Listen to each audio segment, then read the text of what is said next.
Today, Diale Tlhabela says government will ensure that Mvelase is given a dignified send-off. That Mvelase will be buried in KZN. Obviously, that's a process of the family. We just organized ourselves as Gauteng, Department of Roads and Transport, the municipality, and the associations that are here to help us ensure that Mvelase is buried and has a better send-off. The Eldorado Park couple accused of raping and murdering their 4-year-old daughter have abandoned their bail application. The couple made a brief appearance in the Protea Magistrates Court today. The case emerged just 2 weeks ago when community members reported that the child was being beaten. She was found in a critical condition and later succumbed to her injuries in hospital. Relebogile Mabotja reports. The child was discovered in a dire state and required hospitalization, but later died from her injuries. Her parents were arrested and initially appeared in court separately. Today, their dockets were joined and they appeared side by side. While they had initially intended to apply for bail, their attorney told the court they had a change of heart. Your Worship, I have taken instructions from both accused 1 and 2, Your Worship, and my instructions are that they are abandoning their bail application. The father faces charges of murder, rape, compelled rape, assault with intent to cause grievous bodily harm, and child abuse. The mother faces a charge of failing to report the sexual offense of a minor, child abuse and murder. The matter was postponed to 9 October. Relebogile Mabotja, Eyewitness News, Protea Magistrates Court. Let's stay in the courts. Sentencing proceedings in the trial of 3 men found guilty of killing a woman outside the Wynberg Magistrates Court have been delayed in the Western Cape High Court today. Last week, Mandisi Mofu was convicted of Christine Gumira's murder. Mofu was the triggerman in the hit on Gumira as she was leaving the courthouse. His other accomplices, Lukhanyo Meme and Vuminkosi Vumene, have also been found guilty of conspiring with Mofu to carry out the hit. Ntutuzelo Nene has more. The trio made a brief appearance in the Western Cape High Court before Judge Andre Legrange adjourned proceedings for the accused's lawyers to consult with them. Both the defense and the prosecution are expected to present their final arguments before the court sentences Mandisi Mofu, Lukhanyo Meme and Vuminkosi Vumene. The state has already indicated that it will be arguing for a life sentence on Mofu and maximum sentences for Mene and Vumene for helping Mofu carry out the hit. Christine Gumira was a murder accused turned state witness. She was about to enter protective custody when she was murdered. Ntutuzelo Nene, Eyewitness News at the Western Cape High Court. To this now, Rise Mzansi leader Songezo Zibi has hailed his party for what he describes as its hard work in Parliament over the past year. The party is reflecting on its first 12 months in the National Assembly today. It says it has made a meaningful contribution despite operating with limited resources. Rise Mzansi is one of 10 parties that form part of the Government of National Unity, holding 2 seats in Parliament. Addressing the media in Johannesburg today, Zibi says the party has achieved a great deal in a short space of time. But we set out to try and be as effective as possible, even though we are obviously a small caucus in Parliament. We lobbied fairly significantly for the role that I have in Parliament as chair of the Standing Committee on Public Accounts. And we are going to use the role and to continue to use the role to drive more effective government. And heavy rains have halted search and rescue operations in northern Pakistan following flash floods, which have claimed the lives of more than 300 people. Torrential rains across the country have caused flooding, rising water and landslides. This morning, the rains forced the relief operations to be suspended in the worst-hit district, where 12 villages have been completely wiped out and 219 bodies recovered. Dozens of bodies are still buried under rubble and mud. Local authorities say more than 200 people are still missing. Gold is trading at $3,349.24 an ounce. The rand is at 17.58 to the dollar, 23.81 to the pound, 20.54 to the euro, and Brent crude oil is at $65.85 a barrel. In Devland, heading towards Eldorado Park, roadworks causing delays on the Golden Highway between the N1 and Union Avenue. Also in Honeydew, slow-moving traffic. This is on Malibongwe Drive approaching Witkoppen, and look out for those faulty traffic lights in Alex at Marlborough and Far East Bank. It's a partly cloudy afternoon in Gauteng today. Temperatures have peaked at highs of between 21 and 22 degrees. The top story in EWN this hour, the Gauteng Transport Department says it is still waiting for a report back from investigators on the death of an e-hailing driver in Soweto last week. EWN, in touch, in tune and independent. For the latest, visit ewn.co.za or download the EWN app. Gauteng's greatest awards at 702 and Yoko. Let's celebrate excellence, one vote at a time. Go to primediaplus.com now to vote for the finalist that makes Gauteng feel like home. You're with Relebogile Mabotja Live, streaming countrywide on the Prime Media Plus app. DSTV channel 856, 92.7 and 106 FM.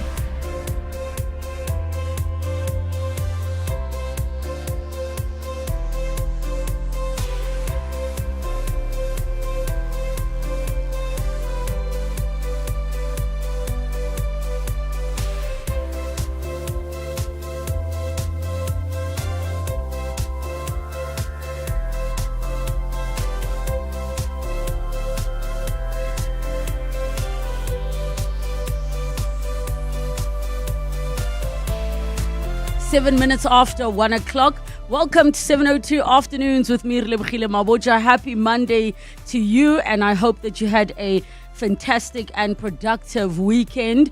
We do know that there are always burning issues in the backdrop of our own lives. We will stay tuned via Eyewitness News to all of those breaking and developing stories. Coming up on the show today, I want to find out from all of you how much time of your day is spent out in nature, be it outside in parks, in the garden, or other natural kind of spaces. And I'll share with you why. And I realize that, the lifestyles we're living do not really accommodate for such. Movies and what to stream after that with Adelaide Moyeng, who is founder of Movies and Stuff. Please do send through all of your recommendations of things to watch. We absolutely love hearing from all of you, be it old, be it new, and any genre you can mention to us. Our travel feature, we're talking about top tips for planning a hassle-free multi-generation trip. And this is a big one because we know it can be difficult finding places to go and things to do when there are different generations and age groups involved. Gabby Brandani will take us through that discussion. The second hour of the show, remember last week we spoke about sleep-shaming parents, growing up in a home with sleep-shaming parents. It's going to be part 2. We've kept some of your messages and voice notes as well. We'll be joined again by Sikandar Kalla, who is founder of Cohesive Collaboration and clinical psychologist, for us to discuss this. Then we wrap up with the Naked Scientist. Dr. Chris Smith is back, and he will take all of your science-related questions. So get in touch with us. Give us a call, 011 883 0702. SMS us 31702, tweet at Relebogile M, at Radio 702 using the hashtag 702 Afternoons, and the WhatsApp line 072 702 1702. 702 Afternoons with Relebogile Mabotja on 702. Let's walk the talk.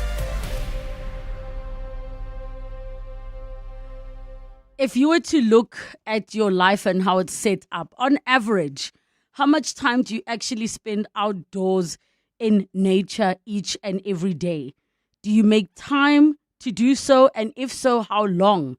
Because we all know what the benefits are of being out in nature, but I'm slowly starting to realize how our lifestyles are becoming more and more kind of messed up with how we are getting less and less sun. We are indoors. We are not doing much outside. And what we found is that human connection to nature has declined 60% in 200 years. This is what a study has found. 200 years that our connection to nature has declined by 60%. And those of us that are out here in Gauteng, I'm not sure where it is that people go to connect to nature. Now you've got the group of people who go hiking, and maybe that's their opportunity once a week to go and do that. If you're fortunate enough, you have a garden that you can go out and sit in and enjoy and just inhale the fresh air. Where there are many people where there is very little interaction with nature at all. It is going from your apartment or from your home. It is getting into the public transport or getting into your car. You go to the office. Most offices do not have gardens or nature you can enjoy. There are some offices that do have such. I've been to people's companies where they've got garden yana that you're able to enjoy some plants. And then what usually happens is some people go to the gym after work, or they go pick up the kids from school and they go back to their houses, and that becomes the routine, where weekend is trying to catch up on rest, doing laundry, doing errands, running to the shops. And then you realize that you have barely connected to nature. And I had to really say to myself, yo, Relebogile, when are you actually ever really connecting to nature? Even people who go for walks and runs in their neighborhoods, very few of them are able to do so safely by, going into a park or anything else. But I want to hear from all of you. How are you connecting to nature? Are you seeing and feeling the benefits of doing so? I think when I look at this year for me, there was a period where I went away for a retreat, which was in kind of like a foresty area. I spent lots of time out in nature and just enjoying the trees, inhaling a different kind of air. And that place was not too far from it's a bit further into the Pretoria area. When I was in Mauritius, I lived on the beach. Like, I was there every single day. And that is my ideal level of nature. I do have a garden at home, a beautiful garden, and I don't get to spend much quality time in it, but at least once a week, twice a week, maybe I will find myself sitting there. There is a park in our area. It's a dog park, and I'm not really keen on being in the dog park just because taking the dog there and other dogs interacting can be a little bit stressful. But I don't really have nature incorporated into my day-to-day life, and I realize that is a problem. So we're saying people's connection to nature has declined by more than 60% since the 1800s, mirroring the disappearance of words like river, moss, and blossom from books, because they're not part of our day-to-day experiences anymore. And where we've got computer modeling that predicts nature connectedness, it seems that it will continue to decline unless radical policy and societal changes are made. There are people who have taken their tiny little apartments and started urban farming where they have tons of plants. I've seen people who have plants in every single place in their home, and that's their way of connecting to nature. But what are you doing and how are you doing it? Give us the context, give us the story. Are there still safe parks in Gauteng that you can actually take a walk in? Are there any where you feel comfortable? I went to one, what's the area called? It's Athol. There is a park there in Athol. They renovated it and they cleaned it up. The community members themselves, they fenced it because of the crime that was taking place there and areas of dumping sites. Now they've got a paddle a court. They've got a little, what you call like a clubhouse type of a thing, if I'm going to call it that. But now it is so much safer for you to walk in that park. And it took the community being a part of this whole thing to make it the case. And the only reason I know of it is because I was emceeing there. This was sometime last year. But other than that, even the parks in my area, now I'm scared. I am scared. I'm not going to lie. I know of people who also used to like climbing North Cliff. What is it called? North Cliff something. Hill, Kopi, whatever they call it. Guys, the way people are getting mugged You can't go anywhere. There is a park where people run opposite West Park Cemetery. So if you're going from Cresta and you're heading towards Melville, there's a place there on the left where I see people run. There's a place also here in Sandton, which is behind that complex where there's a time on Nickel. It's corner Winnie Mandela, or what was known as William Nickel, and I think it's Republic. And they've got a nice place where people are running at the back. But other than that, where do people go to connect to nature in Gauteng? Where are you guys getting your fix? And have you seen a decline in your mental health and your overall wellness because you aren't connecting to nature? 011 883 0702 and the WhatsApp line 072 702 1702. Clement Maniatella. Weekday mornings, 9 to 12. 9 to 12. I'm glad you touched on the issue of what the court said around even black people who use this word, because as you have seen, people have been divided on whether or not the minister can even be racist just because he's black. What do you say to that? Yeah, so I understand the debate about whether black people can be racist or not. That's not of interest to us. It's not about whether you are racist or not. The question is whether these utterances meet the definition of hate speech. The definition in terms of Section 10 of the Equality Act says is words that are abusive or threatening that seek to demean a group of people based on either social origin or race and so forth. Tsepo Madlingozi, Commissioner at the Human Rights Commission. Clement Maniatella. 9 to 12 on 702. They did a lot for you now. Do one more thing for them. Protect yourself and those who love you by getting vaccinated against flu. It's the most effective way to prevent and control flu. Book an appointment with your healthcare provider today, covered by most medical schemes. A message brought to you by Sanofi. Dear Journal, day 4602 of trying to be an adult. My doctor asked me how my quality of rest is at the moment. I told him I have two problems. I struggle to sleep at night, but I also struggle to awake at day. Aggressively realizing your age?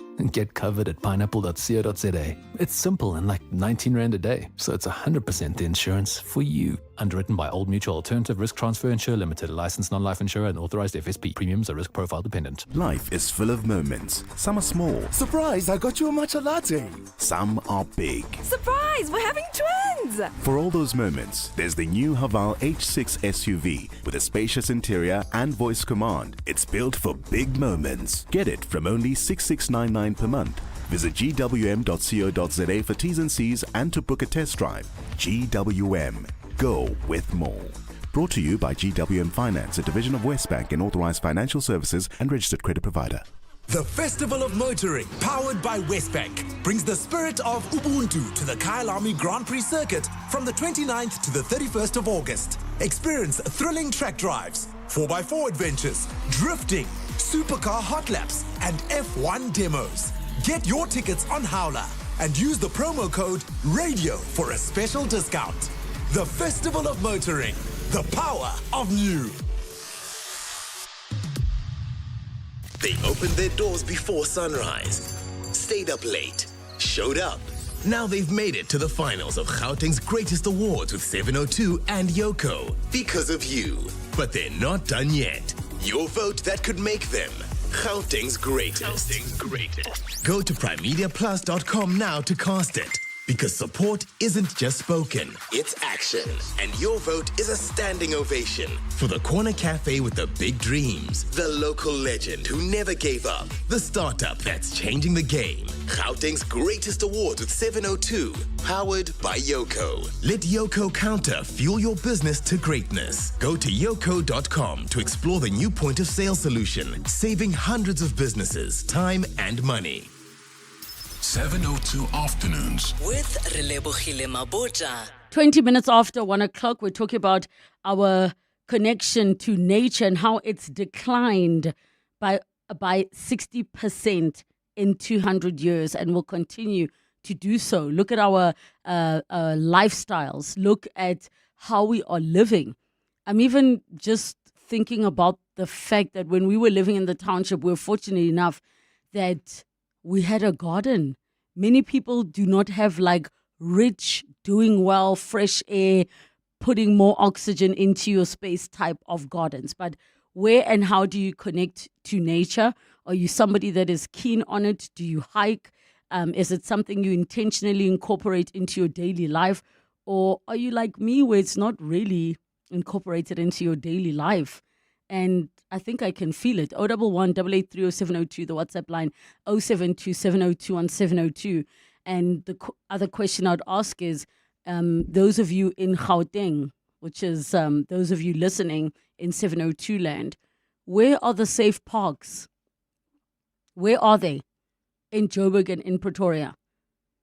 Where are the safe parks where you would feel comfortable enough to go there alone and just take a walk or even just sit and have yourself a little bit of a picnic? Where are they? 011 883 0702. We've got your voice notes coming through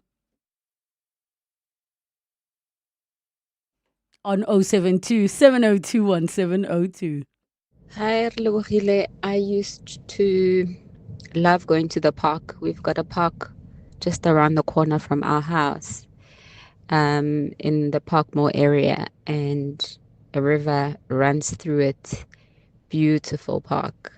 But unfortunately, it's been taken up by an informal settlement. So that opportunity to connect with water and nature has diminished. Hi, Relebogile and team. Sarah from How to Bear Sport. When I was living in Joburg, I used to go to Delta Park all the time. There's also the Emmarentia Dam. There's the Melville Koppies, which is lovely to walk through. And that is Northcliffe area. That's what I used to do when I was in Joburg. But now I'm living on a farm in Harderbeersport, and I'm just surrounded by nature all the time, and it's just lovely, I have to say. Okay, bye. I so envy you. Those of you living on farms, that is like the absolute ideal life, right?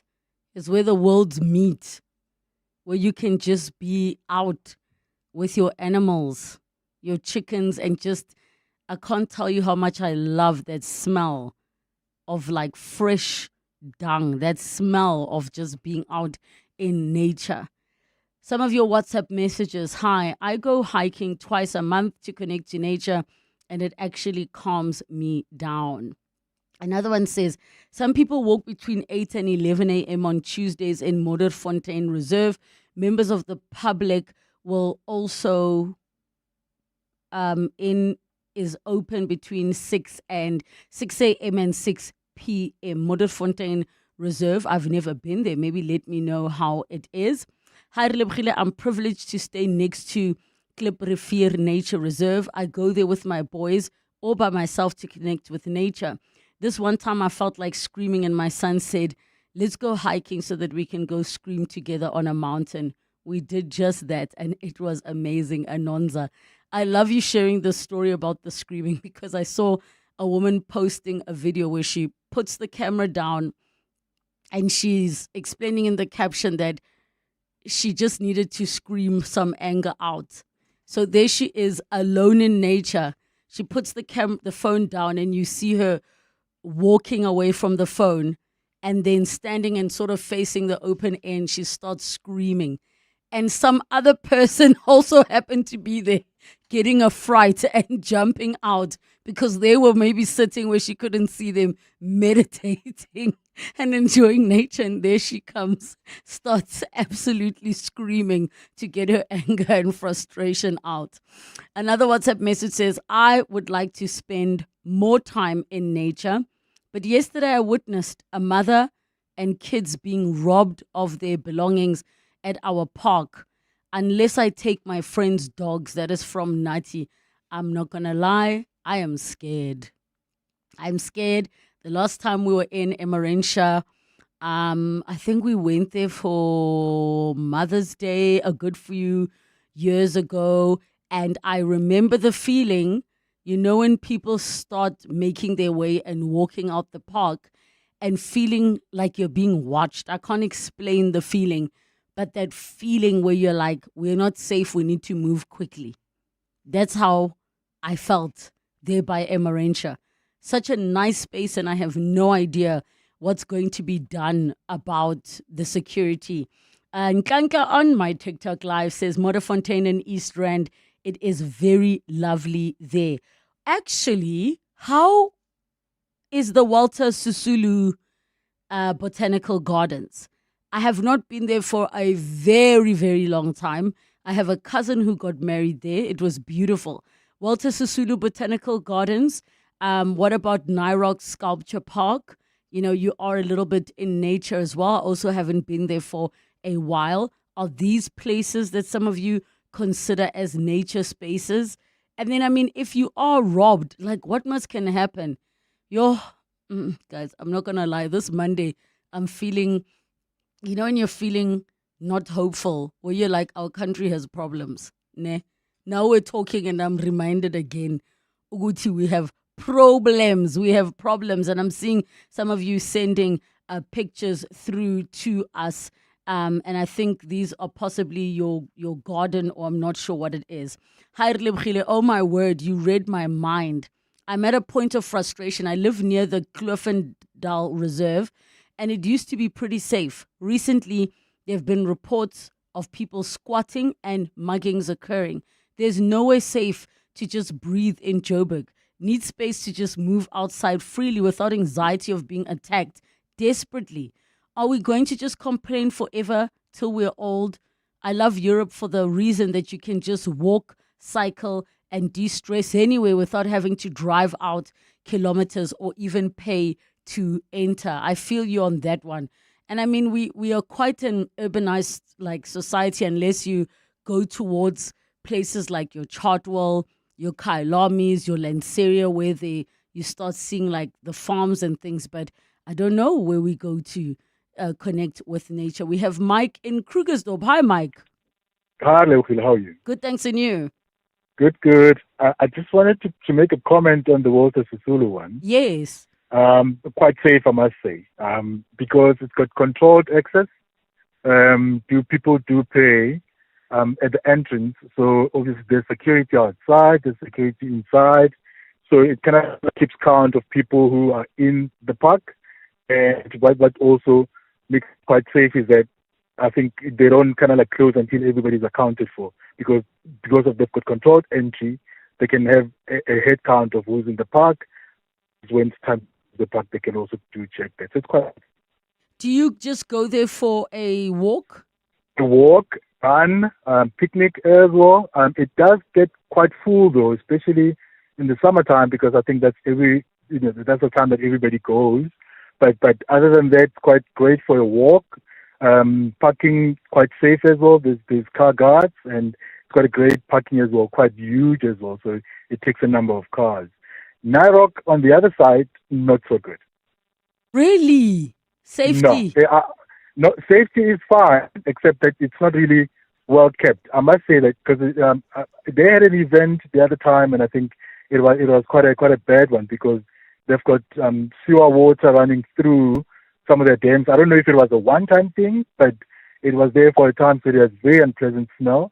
But other than that, the park on its own is quite nice. Sculptures are good. It's good for artists, but for a walk and whatnot, it really gets unpleasant. It's a good area for biking, on Sunday mornings and that type of thing. But I think they had an issue with their water not being treated, and it gave off some unpleasant smell, and there's a lot of people that went off that port. Okay. Thank you so much for but that feedback. Other than that, it's quite a great area, but I think they had an issue with sewer water running through their dam, and they just took a while to get rid of that. And I think a lot of people got put off by that. They've never gone since. Thank you so much, Mike in Krugersdorp. We've got one more voice note on 072-702-1702. Hi, Relebogile. Abraham in Florida. Relebogile, to connect with nature, I usually go to Mulder's Drift. That place has very, very nice outdoors where you can actually connect with nature. Everything is still pure there.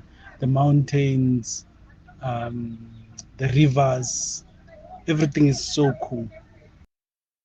Yo, thank you so much. Milder's Drift is a beautiful one. And those of you that are by Harty's side, you also are in a better position than those of us in Gauteng. Thank you so much for your messages, calls, and voice notes.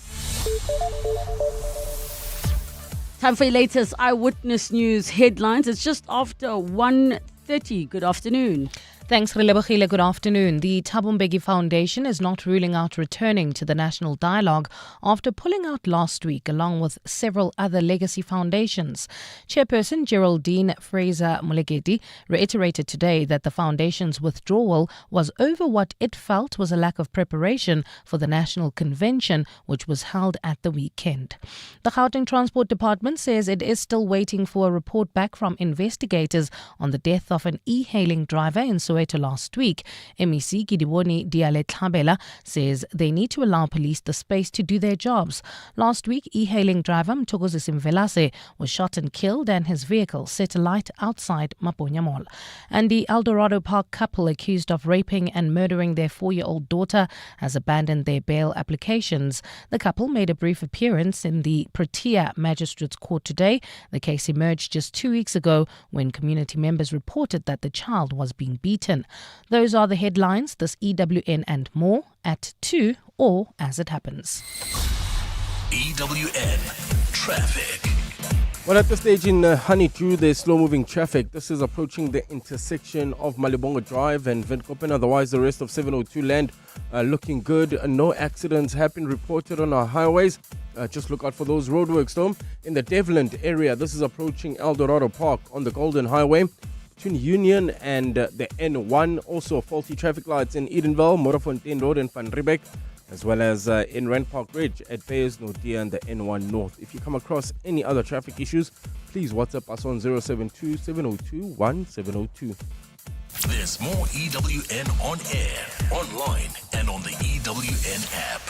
Bongani Bingwa, 702 Breakfast. Weekday mornings, 6 to 9. The National Convention, 7 legacy foundations withdrawing. Is it too late for these legacy foundations to still come back? It's never too late. Being the progenitors, we had not withdrawn from the national dialogue. What we withdrew from was the national convention that we said should be given a bit more time in order to ensure preparation that would include everyone. Dr. Geraldine Fraser-Moleketi. Bongani Bingwa, 6 to 9. On 702.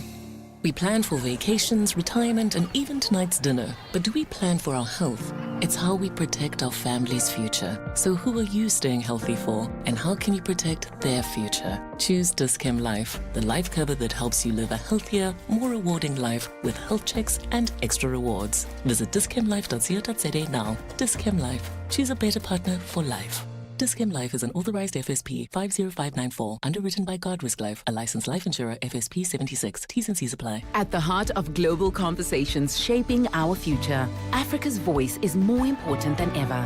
As proud lead sponsor of the B20, the Standard Bank Group is honored to showcase the continent's growth, partnerships, and potential on the world stage. Because driving Africa's growth isn't just our ambition, it's our purpose. Tune in every Monday from 3 p.m. for the Standard Bank B20 in brief for key insights and updates around the B20.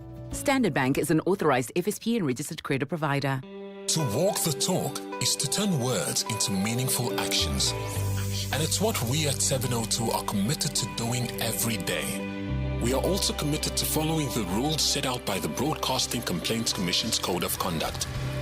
To give you balanced programming, fair comments, and accurate news. But if we stumble along the way and you feel we are not living up to the code, let us know on comment@702.co.za. And if after that you're still not happy, you can direct your complaint in writing to the Broadcasting Complaints Commission. Email bccsa@nabsa.co.za. For more, visit bccsa.co.za. 702 Movies. 25 minutes to 2 o'clock, time for movies and what to stream, together with Adelaide Moyeng, founder of Movies and Stuff. We take your comments and your thoughts and recommendations, 011 883 0702, and the WhatsApp line 072 702 1702. Happy Monday, Adelaide. How are you doing? Happy, very windy Monday to you. I'm all right, on yourself? I am doing well, and I'm excited to jump into it because there are always some cool things to watch. If ever there was a time where there's too much to watch, it is now. Right. Yeah, definitely. Always coming closer to the end of the year. That's when we usually get the most projects because it just makes sense. Spring is coming, summer is coming in all parts of the world. So we're going to be given a lot of great projects to watch. Starting off really well, in cinemas, it's actually dropping this week on the 29th, is a film called The Roses. And it's actually a remake of an original film directed by Matilda's Danny DeVito from 1989. The Roses is actually about a couple who on the outside, picturesque, perfect, children, perfect house. The husband is a very successful architect. The wife is a very successful entrepreneur in the restaurant industry. Her career is climbing and it's going really great. His career, as successful as he is actually stumbling a bit and it's becoming troublesome for him. And so obviously he now has to take a back seat, but that actually ends up causing some trouble in their marriage and they end up having to get a divorce. But the divorce is the most ferocious, crazy display of people fighting that I've ever seen. It is actually a comedy and a drama, but more so a comedy. I would say borderlining on dark comedy. It's really funny. I thought it was very funny. I've seen the trailer. If anyone is interested, definitely go check the trailer. I think it's worth it. The film itself is also really star-studded, a great cast, I must say. It is starring Olivia Colman and also Benedict Cumberbatch, which everybody loves. And like I said, it also has a lot of other people as well. It even has Andy Samberg, just a bunch of great actors in there. And like I say, it's a very nice, layered, good comedy, good adult fun as well. Definitely something I would recommend for people to look out for. Really like it.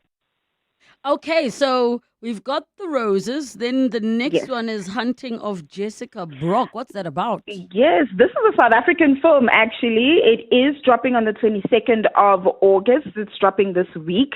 The premiere was last week, and it's actually about a retired Special Force agent, and she actually gets kidnapped by very vengeful, psychopathic, I can't say what they are exactly, but they essentially kidnap her to basically get their revenge for what she did to them years ago. As I said, she is a special agent and she's retired, thinking she's going to move on with life, but they end up reminding her that, you know, not everything that you do in the past necessarily goes away just because you're done with the job. So she has to go and try and save her daughter in the wilderness and also fight for her own life. It is, like I said, a South African film. It has a great South African cast as well. It's directed by Alistair Orr, who's actually done a film called Triggered. I'm not sure if people are familiar with some of his work, but really great director. Has a lot of South African films out there. And yeah, he always does the best to do a lot of films shot in South Africa, 90%, if not 100% South African cast as well, from the department to the actual cast itself. So I really love when, South African directors try and make everything as local as possible, everything shot here, everything done by people here. Definitely something we all have to go and watch. Like I said, it's an action and it's dropping on the 22nd. And good reviews so far. Like I said, we're ready to get fully South African action-based stuff done by us, made for us. So I think it's something that we should definitely look out forward to. It also has Richard Lokonko. I'm not sure if people are familiar with him. He's always like this very handsome lead, but in this film he is the bad guy. So I think it's refreshing to see from that perspective, to see somebody who we all love and is always like a really good guy to be the most scariest villain as well. So I think that's really good, something that people should definitely go out and look out for. It drops on the 22nd of August in all cinemas, so we should support local, please. Okay, definitely one to look out for, especially for that kind of genre. Then we've got Caught Stealing. Yeah, now caught stealing is, I'm surprised that not a lot of people are talking about it, but you know, a lot of the best films or good films of interest that come out go under the radar. Sometimes we don't have like this massive marketing budget, but this is definitely a film that I wasn't really aware of up until recently. So it's called Caught Stealing, and it actually stars Austin Butler, that I think a lot of people might know him for the Elvis film that he's done. It also stars Bad Bunny, Zoe Kravitz, Regina Hall. It's actually about like a baseball player who he's burnt out. His career did not go well. He doesn't really know what to do next. He tries to go and see a friend of his, and his friend is like, hey, can you just, look out for my apartment for a couple of weeks and just look after my cat? While he's there, he ends up getting ambushed by all the different mobs in New York City. It's an American film. So he basically gets ambushed by all of these different mobs in New York City, not understanding what's going on. And then he basically finds out that his friend set him up to make it seem like he stole money from all of the different mobs in New York. And so now he has to try and outrun and outblast these people until his friend gets back and is able to just put back the pieces and rectify everything that has gone down. So it is definitely, I would say, like dark comedy, gangster, psychological drama, crime, thriller, all of those genres, tick, tick, tick, tick, tick. And like I said, really good cast as well. And it's also set in the 90s, so it's not like set in now, in the times that we have now. So it's also a different type of environment that it's setting for us. And yeah, a different type of story, just to see what would you do if your friend that you trusted set you up. I think that's a really good premise. Look, I think the cast looks so awesome. I'm a big fan of Liev Schreiber, and we know that Zoe Kravitz is quite moving on the up, and then the queen herself, Regina King. So that sounds like such a cool one to watch. Then we've got Conclave coming on Showmax. Yeah, Conclave is something that I really wasn't expecting to see. I think so closer to it coming out is something that people haven't been speaking about as of yet. But essentially in Conclave, it is obviously fictional, but the Pope dies. I think, it's fictional, but it has happened in real life, unfortunately. But in this show, the Pope dies, and so now they have to find and decide who the new Pope is. I think it might also give us an insight on how they were also going to choose a new pope when it actually happened in real time. And so I'm really looking forward to seeing how that goes. It's got so many good actors and actresses as well. A lot of people so far have given it a lot of good praise as well. I think it's something we really need to look forward to. I don't know how Adelaide, you moved away from your mic. Can you hear me? Yes, much better. Sorry. I don't really know how the Vatican went about choosing the next pope, but this show is basically going to take us through how they got through that process. Obviously, it is a drama as well. Not to say that it is like a biography, so don't mix up the two. But I think it's something that we should definitely look at as well, and it's also really star-studded. Can't wait to see it. So far, it's been nominated for a couple of awards as well for Best Actor in a Leading Role. So I think, I look forward to seeing it. It did drop last year, but it's going to be dropping on Showmax, the first week of September, on the 8th. Okay, and I think that'll be an interesting one, especially the curiosity to now go and try and go back to the live footage of that whole process versus what has been depicted in this film. We have the Thursday Murder Club. That sounds so interesting. I love a mystery show, and there's not many that we do get.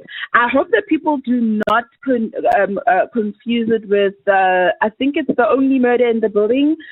So that one is on Disney. This is a different show altogether. It's called, like you said, The Thursday Murder Club, and it's directed by the legendary Chris Columbus, which, if anybody is a Harry Potter fan, you will understand how huge this is. This man hasn't directed something in a very long time. The last time he's done something was of this magnitude was when he did Harry Potter. So the Thursday Murder Club is actually based on an international bestseller book by Richard Osman, and it's done really well as a book, and so obviously they're adapting it into a TV show for us. It's dropping on Netflix this Thursday, and yeah, the cast is also really cool. So essentially the Thursday Murder Club is about 4 retirees. They're in a retirement home, and they're supposed to be relaxing. They're supposed to just be enjoying their retirement, doing leisurely things, nothing too serious. But in their time, they end up having a murder club where usually they are trying to figure out different murders that have happened. But in them doing that, they end up being a part of a real murder that happens, and now they have to try and figure out in real time who committed the murder. It's led by a really great cast. Favorites, I don't want to sound biased, but yeah, I really love these guys. Helen Mirren. Wait, is she not a dame, ma'am? Is she not Dame Helen Mirren? Excuse me, I'm so sorry. Thank you for the correction.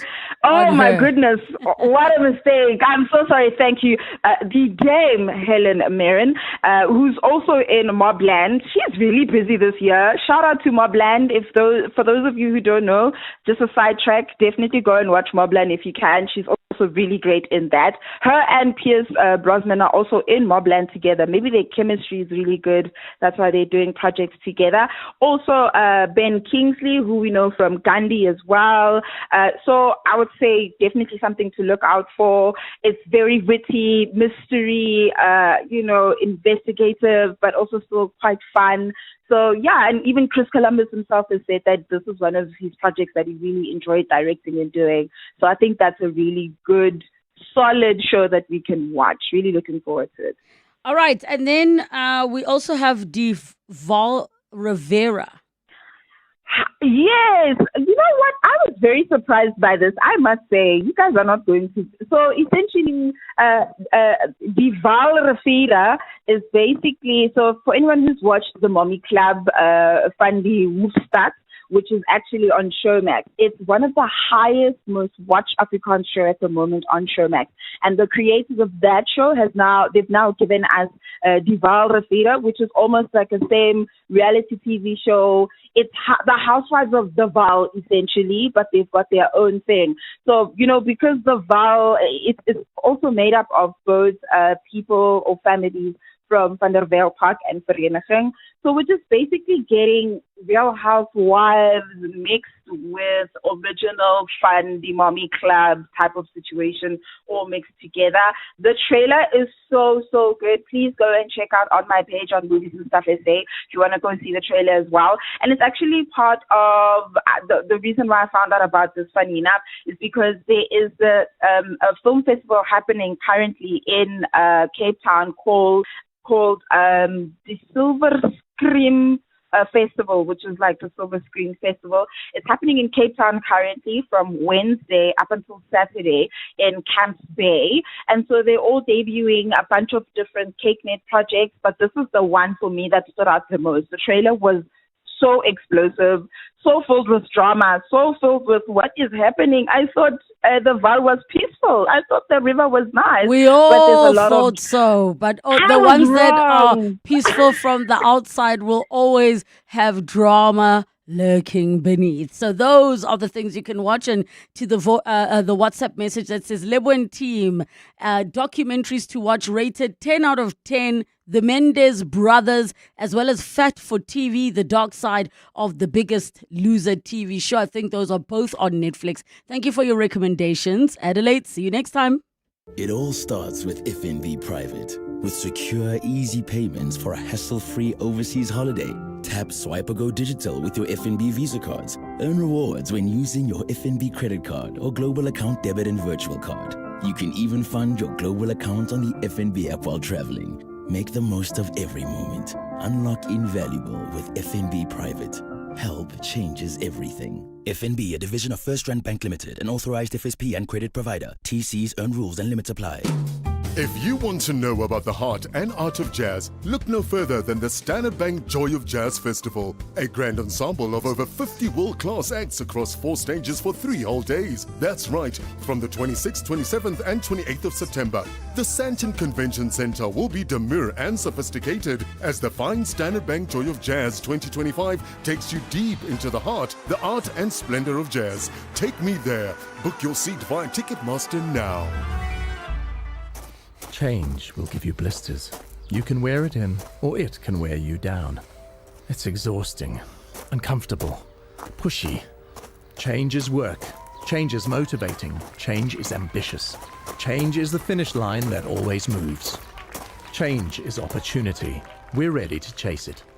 For over 3 decades, we have been committed to seeking out the best investment opportunities for you, wherever they may be. 91. Investing for a world of change. 91 is an authorized FSP. 702. Travel. 9 minutes to 2 o'clock, time for our travel feature. And I think many families are going to benefit from this one. Tips for planning a hassle-free multi-generation trip where you've got grannies, grandpas, and the kids. And even with the kids, they're different age groups. So 11-883-0702 and the WhatsApp line 072-702-1702. We're joined by our travel correspondent, Gabby Brondani. Gabby, happy Monday. Good afternoon. Happy Monday. Let's jump straight into it. This is a tricky one, trying to find a family holiday where everybody is accommodated. Absolutely. And one of the first things to factor around is picking the right kind of destination.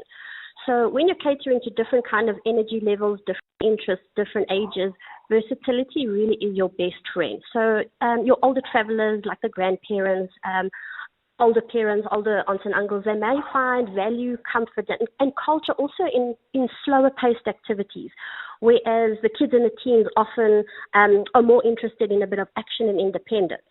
So it's really handy to look for destinations that offer a variety of options that are within easy reach. So cultural excursions, beach days, nature walks, or even guided activities that different age groups can enjoy separately or all together. It also depends on what type of family holiday you're looking for. Urban breaks can work really well if there are green spaces nearby. Maybe there are parks, opportunities to hike. It's really nice from a local staycation perspective or a local travel perspective. But you've also got resorts or locations that maybe have nature access, which also can provide more flexibility for families who maybe have different rhythms.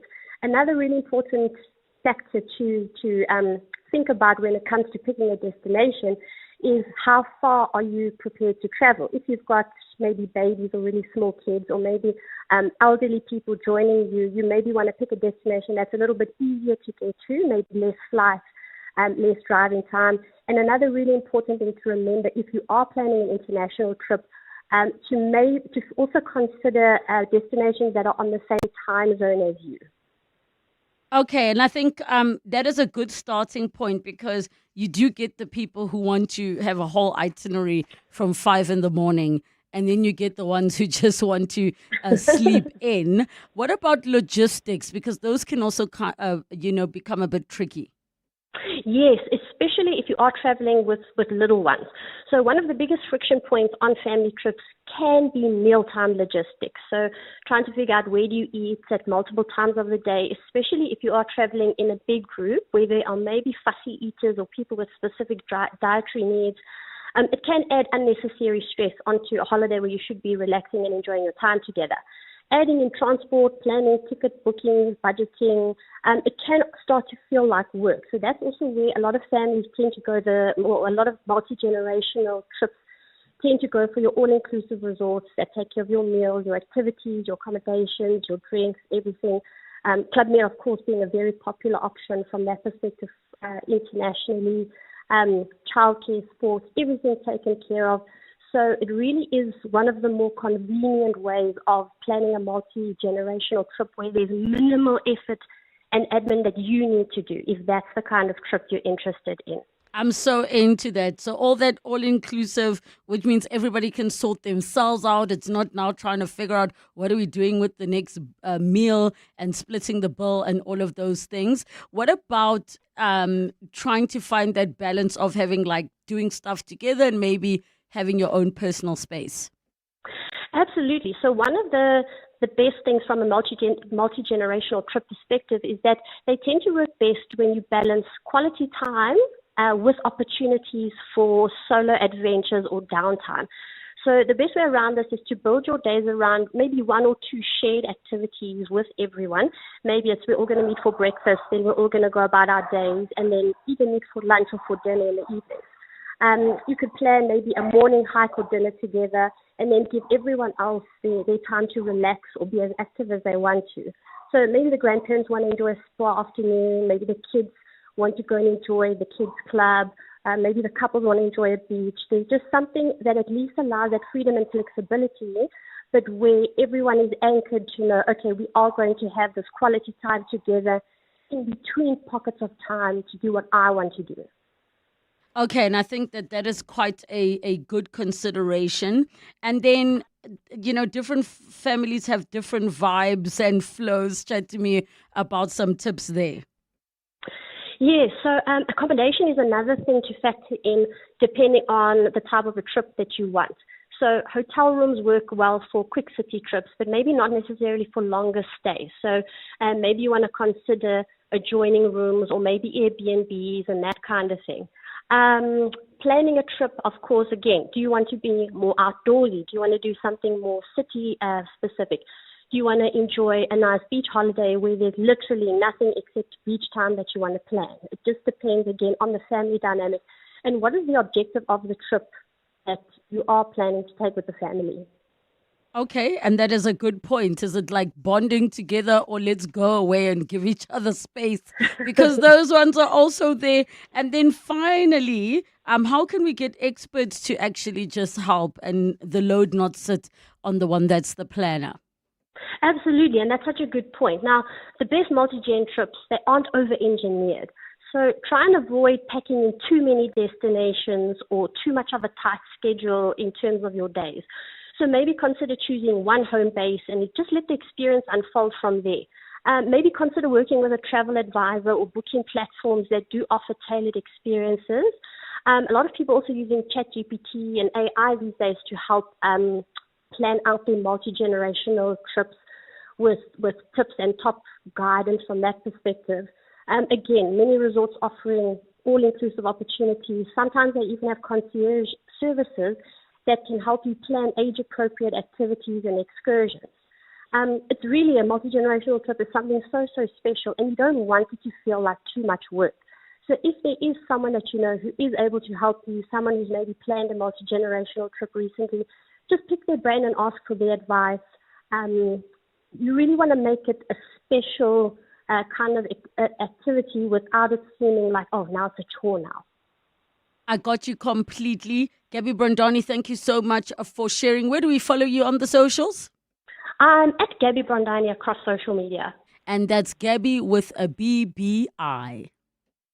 In the last 24 hours, this is what's happened in your world. The family of slain Uber driver Mthokozisi Mvelase say they are yet to begin the funeral arrangements as they try to put together funds for his burial. Mthokozisi Mvelase was shot and torched inside his car by 4 unknown men near the entrance of Maponya Mall in Soweto last Wednesday in what is believed to be taxi-related violence. Mvelase's aunt Zanele Kuzwayo said that the family is struggling to grapple with the attack. We still don't know how and when we will bury him, as we are still waiting for his body to be returned to us. EWN, in touch, in tune, and independent.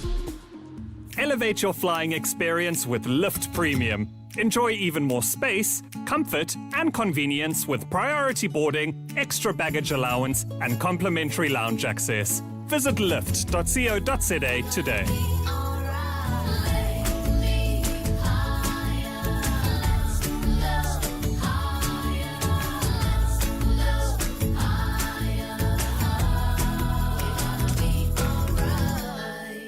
A healthy immune system begins in your gut, so the inclusion of high-quality probiotics in your diet can be beneficial.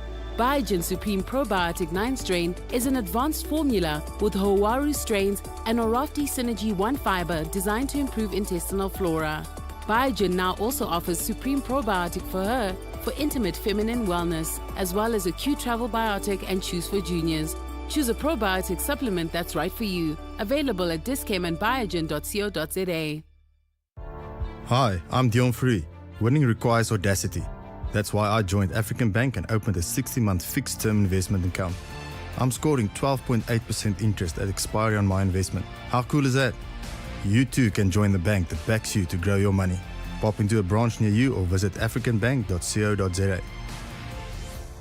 African Bank. Audacity to believe.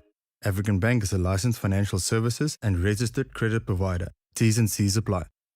Parenting and parents, when we come back, part 2 of our conversation on growing up with sleep-shaming parents and the naked scientist. It's 2 o'clock. This is EWN. Good afternoon, I'm Bali Dlamini. The Thabo Mbeki Foundation is not ruling out returning to the national dialogue after pulling out last week along with several other legacy foundations. Chairperson Geraldine Fraser-Moleketi reiterated today that the foundation's withdrawal was over what it felt was a lack of preparation for the national convention, which was held at the weekend. The foundation is of the view that the precursor event needed to have a more solid basis from which civil society could interact and engage. Lindsay Dendlinger reports. The withdrawal of at least 7 legacy foundations from the National Convention has raised questions about the legitimacy of the national dialogue process. The Thabo Mbeki Foundation wanted discussion documents to be drafted beforehand to give attendees a basis for debate and discussion.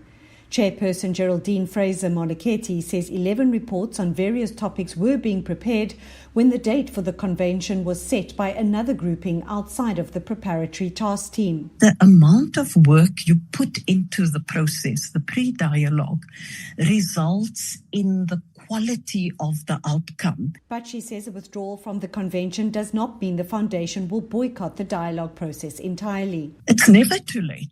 What we withdrew from was the national convention that we said should be given a bit more time. The foundation says it was concerned about the inclusivity of the process if preparations for the convention had not been thorough enough.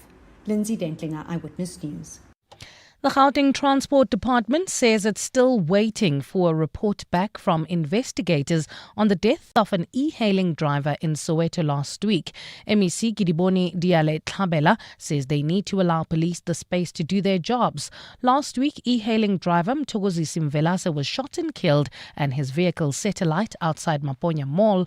That incident is the subject of a police investigation, with Mvelase's family suspecting taxi violence as the motive. The MEC has been locked in engagements with local taxi associations as well as e-hailing operators in Soweto today. Diale-Tlhabela says government will ensure that Mvelase is given a dignified send-off. That Mvelase will be buried in KZN. Obviously, that's the process of the family. We just organized ourselves as Gauteng, Department of Roads and Transport, the municipality and the associations that are here to help us ensure that Mvelase is buried and has a better send-off. We shift our focus now to a story that contains some disturbing details of child abuse. The Eldorado Park couple accused of raping and murdering their 4-year-old daughter has now abandoned their bail applications. The couple made a brief appearance in the Protea Magistrates Court in Soweto today. The case emerged just 2 weeks ago when community members reported that the child was being beaten. She was found in a critical condition and later succumbed to her injuries. Jabulile Mbata reports. The child was discovered in a dire state and required hospitalization, but later died from her injuries. Her parents were arrested and initially appeared in court separately. Today, their dockets were joined and they appeared side by side. While they had initially intended to apply for bail, their attorney told the court they had a change of heart. Your Worship, I have taken instructions from both accused 1 and 2, Your Worship, and my instructions are that they are abandoning their bail application. The father faces charges of murder, rape, compelled rape, assault with intent to cause grievous bodily harm, and child abuse. The mother faces a charge of failing to report the sexual offense of a minor, child abuse and murder. The matter was postponed to 9 October. Jabulile Mbata, Eyewitness News, Protea Magistrates Court. Rise Mzansi leader Songezo Zibi has hailed his party for what he describes as its hard work in Parliament over the past year. The party is reflecting on its first 12 months in the National Assembly today. It says it has made a meaningful contribution despite operating with limited resources. Rise Mzansi is one of 10 organizations that form part of the Government of National Unity by holding 2 seats in Parliament. Addressing the media in Johannesburg today, Zibi says the party has achieved a great deal in such a short space of time. But we set out to try and be as effective as possible, even though we are obviously a small caucus in Parliament. We lobbied fairly significantly for the role that I have in Parliament as chair of the Standing Committee on Public Accounts. And we are going to use the role and we continue to use the role to drive more effective government. And heavy rains have halted search and rescue operations in northern Pakistan following flash flooding, which has claimed the lives of more than 300 people. Torrential rains across the country have caused flooding, rising waters and landslides. This morning, the rains forced relief operations to be suspended in the worst-hit district, where 12 villages have been completely wiped out and 219 bodies recovered. Dozens of bodies are still buried under rubble and mud, while local authorities say more than 200 people are still missing. Gold is trading at $3,349.24 an ounce. The rand is at 17.58 to the dollar, 23.81 to the pound, 20.54 to the euro, and Brent crude oil is at $65.85 a barrel.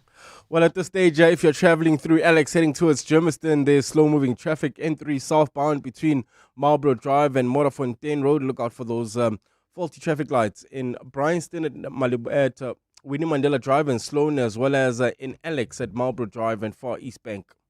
It's a partly cloudy afternoon in Gauteng today. Temperatures have peaked at highs of between 21 and 22 degrees. The top story in EWN this hour, the Thabo Mbeki Foundation is not ruling out returning to the national dialogue after pulling out last week, along with several other legacy foundations. EWN, in touch, in tune and independent. For the latest, visit ewn.co.za or download the EWN app.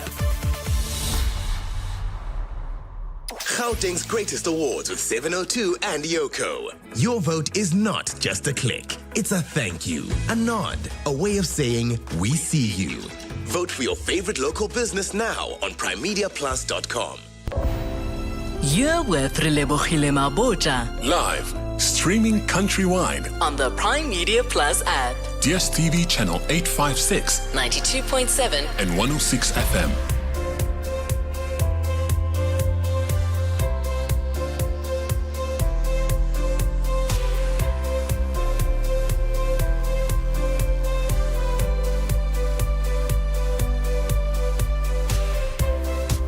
Eight minutes after 2 o'clock, the second and final hour of 702 Afternoons with me, Relebogile Mabotja, on this Monday edition of the show. And we're going to be jumping into our parenting and parents feature, where we'll be talking about growing up in a home with sleep shaming. This is part 2 of the conversation. You can head over to primemediaplus.com to listen to part 1, but don't worry, we will recap if you did not join us in the first conversation. We wrap up with the Naked Scientist with Dr. Chris Smith as well, and already you can get your science-related questions in. So get in touch with us, give us a call, 011-883-0702, SMS us 31702, tweet at RelebogileM, at Radio 702 using the hashtag 702 Afternoons, and the WhatsApp line 072 702 1702. Parenting and Parents on 702.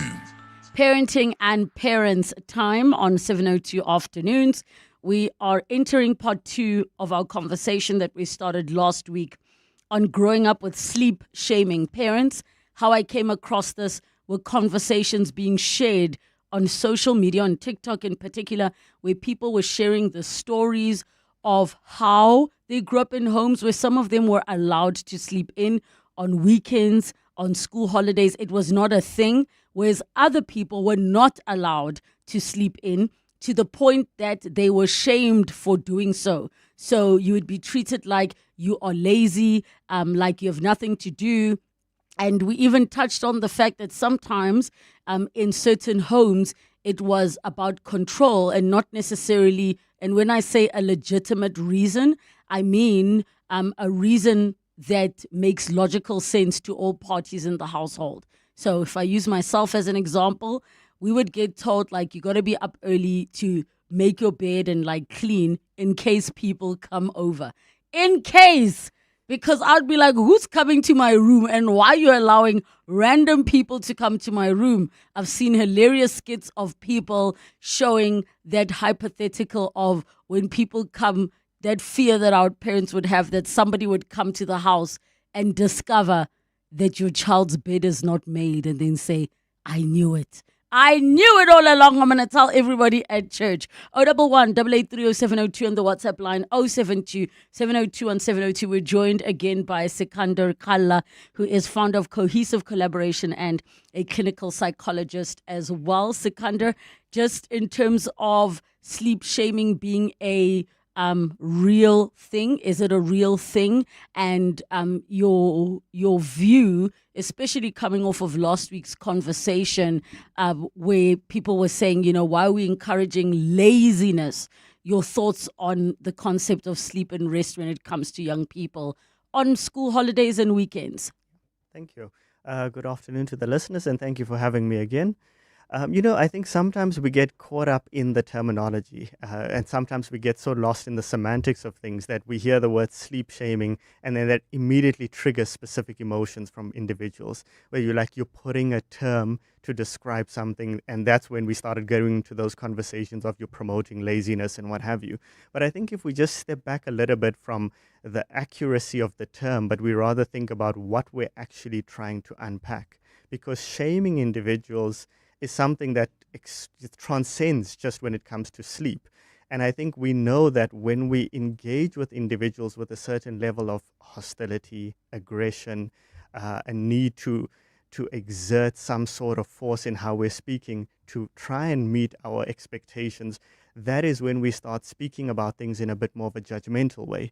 And what I think is a bit more useful is for us to understand what are the underlying needs of all parties involved. I think a child would obviously want a certain level of nurturance, compassion, understanding, empathy from a parent. And I think a parent also wants a child to develop in a space that is structured, orderly, certain values are being instilled, and it's giving us the best chance of optimized development in both directions. It should be a mutual process. The reason why I say both directions is it's not only about the optimized development of the child, but it's also about the optimized development of being a parent. And I think sometimes we forget that part because we feel like I'm older than you, I'm more wise than you, so just take what I say at face value. And any sort of need to understand, even if it's curiosity, even if it's trying to figure out if there's a better way to do things in a way that's more fit for purpose, is seen as non-compliance. It's seen as disrespect. And I think it's important for us to realize there are consequences to extremes in any direction. If you want hyper respect in your household, and you feel that you need that to get hyper-compliance, there are consequences to hyper-compliance. Your child may end up doing what you want them to do, but that doesn't necessarily result in an all-encompassing rich relationship where people are feeling mutually heard, mutually understood. And then what you end up having is that you have a child or adolescent that does everything you want in the household, but at a later point in life, they go on to resent you. Yes. And you start having these superficial relationships where it's, I'm just going back home just to tick a box. Just to see the parent, just to see whoever I need to. But I don't have that connection. I don't have that love, that compassion, that integration of like a mutually rewarding relationship. And then we see these cycles starting to get like perpetuated generationally.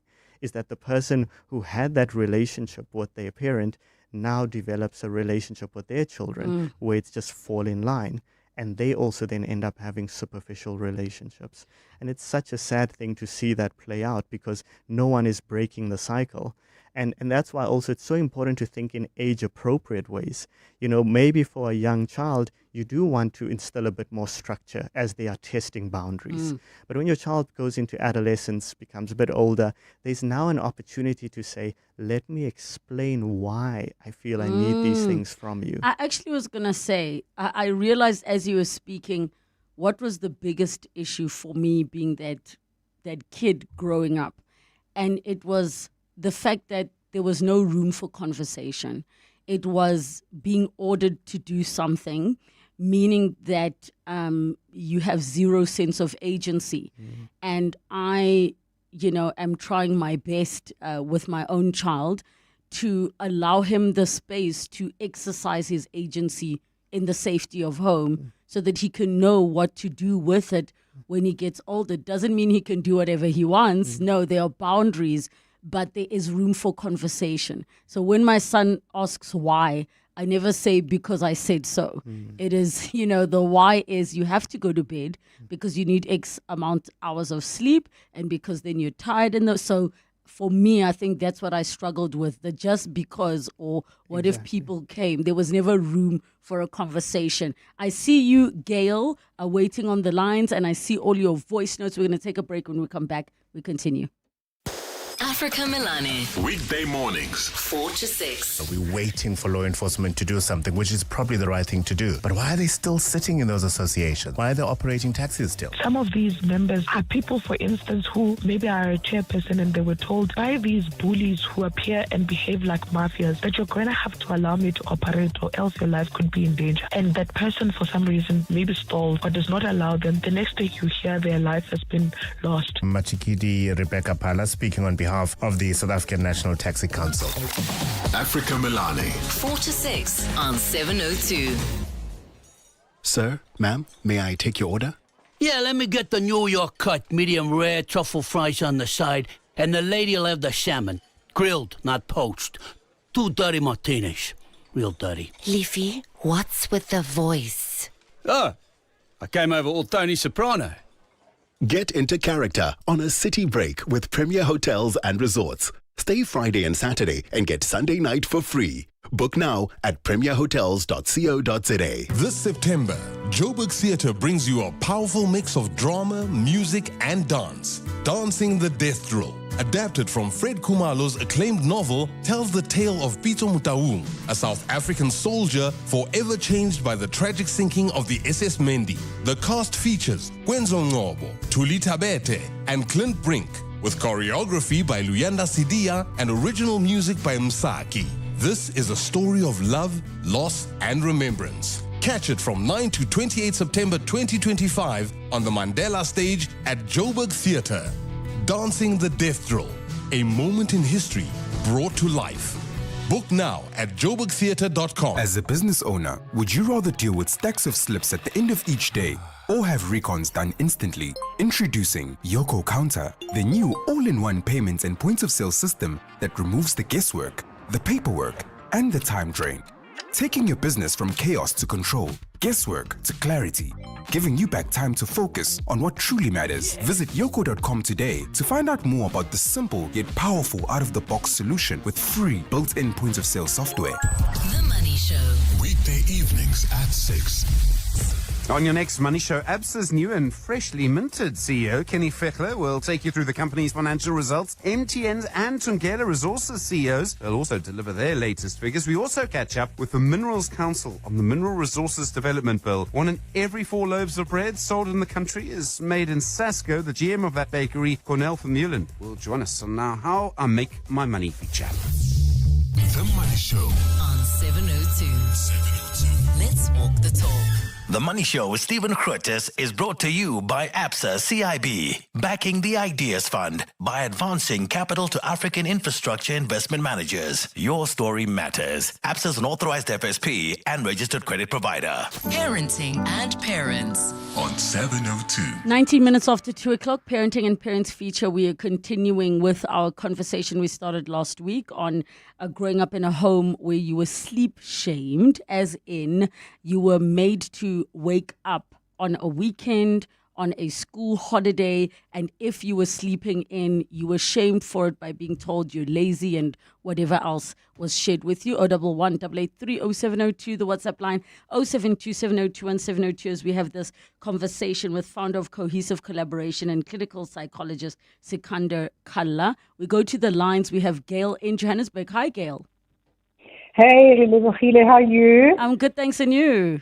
Good, thank you. I just wanted to say that, I'm 66 years old now, my children are 41 and 45. Yes. And there's always been strong morals and values in the home, and they were always taught to work hard and party hard. And for me, it was I can go on forever about it, but like my daughter, for example, she would party all night on a Friday after work, come in, and then Saturday sleep until about 2 o'clock. Yes. Saturday night, same story, come in 6 o'clock in the morning with sunglasses on, and I'm busy cooking the meal, before church, etc., and so forth. And then she'll go up and sleep, and then I'll wake her up at about 2 o'clock, and I'll say, darling, your food is ready. And then I've prepared her a beautiful hangover meal. And she comes down with wet hair and in her gown, and then she puts the TV on, and she's still all tired, and I give her this meal, and etc. And then she was a Sunday school teacher, and she would have a couple of drinks the night before, and I would say to her, sweetheart, you better eat something, because otherwise these kids at church will get drunk because you're thinking of whiskey. Oh my gosh. Were you raised the same way, that you were okay with her sleeping in? No. Like I said, I'm 66 years old. I mean, I was also a Sunday school teacher. Sunday mornings, we had to get up and, get to church and so forth. And she would do her church bit, but then sleep again, on the days when she had to do the Sunday school. But I firmly believed, and I always said to them that, one needs to remember your actions and consequences while you're out there partying. And then I used to say, it's fine, take my car, go and have a party, yes. As long as you're doing your work. Because one day you will be a mother like me, and then you will have to get up at 6 o'clock. You'll be a wife and a mother and maybe have your own home, etc. And then you will have to get up. And to do those things, and then you can't call on me. And so when they left my house, I handed over the baton. But the beauty part was they were so independent by then that they both running their own homes, very, very capably. But they had this wonderful. And my friends used to think I was mad. They say, you're spoiling your children. I said, not at all. They're only going to be young ones. Yeah. Their time will come for all this heavy responsibility. And if guests were coming, my son would say, Mom, do you mind if I don't sit up with you guys? Bring my food to my bedroom. And you know what? I would take it to his bedroom, hey, on a tray, man, Gail, on a tray. There are kids listening, as an adults listening with the little kid in them saying, if only my mom could have, or my dad could have. Thank you so much for that call. And I mean, we do see it, Sikander, that there are parents who are okay with it. What would you say is the difference between a Gail who was raised in that old school methodology but is okay? And I mean, the part about what is spoiling a child is a whole different conversation on its own. But in the context of this, I don't understand how rest is spoiling. To me, rest is like the bare minimum. Exactly. And just to add on to that point, it's so interesting how sometimes we have experiences in our lives and certain individuals say, because I went through this, I want my child to go through this.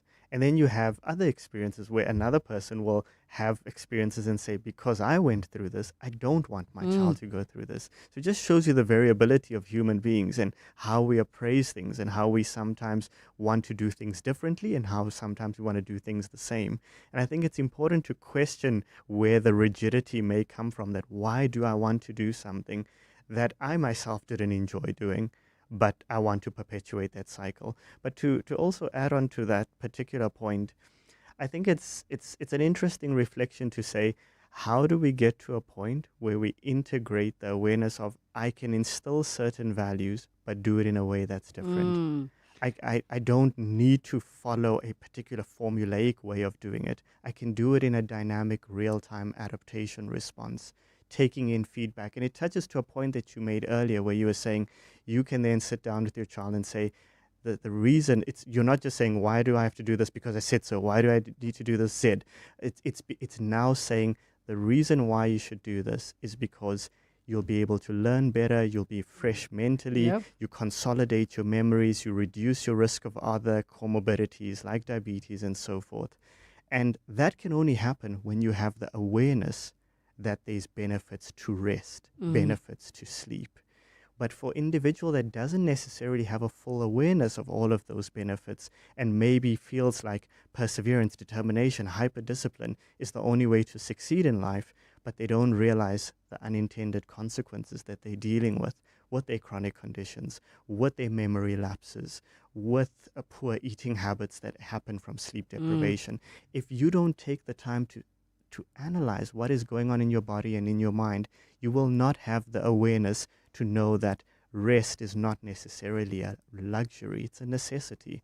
And it comes with so much return on investment. There's so many messages coming through and voice notes on 0727021 Hi, Relebogile. Great topic as always. So now I'm a mother of teenagers. My firstborn, the girl, she loves to sleep. So when she was born, I think it was a day after she was born, she slept until I had to call the nurses to check if she's still alive. She's now 15 and she loves to sleep. What I like about her is that she is disciplined. If there's something that she needs to do, she doesn't mind. She can wake up herself. She can wake herself up to do whatever that needs to be done. So if she says, "Mom, I'm going to bed," or "Mom, I'm going to take a nap," I don't have a problem with it as long as things that needs to be done are done. As to when you sleep, I'm not I'm not really bothered, but we know my husband and I are aware of her loving her sleep, so we don't necessarily unnecessarily disturb. Hi, Relebogile. Trust me, we have engaged our kids in these conversations, and they just feel like, why I should be part of this? Why should I? Why should I be cleaning the TV room if I didn't use it? Why should I wake up and make up my bed if I'm not going anywhere? You know, and they will wake up, make their bed, well, cover the bed, you know, at 12 if I'm going anywhere. Plates and all will still be there from breakfast, and so I think what our parents tried doing with us kind of worked. Unfortunately or fortunately for me, I don't have traumas from that, but I see why we had to every time wake up early and do certain things. Sense of responsibility. I'm still struggling with the it has to be done early. That's the part I am struggling with, and I hear the frustration in that one voice note. I want to quickly read some messages.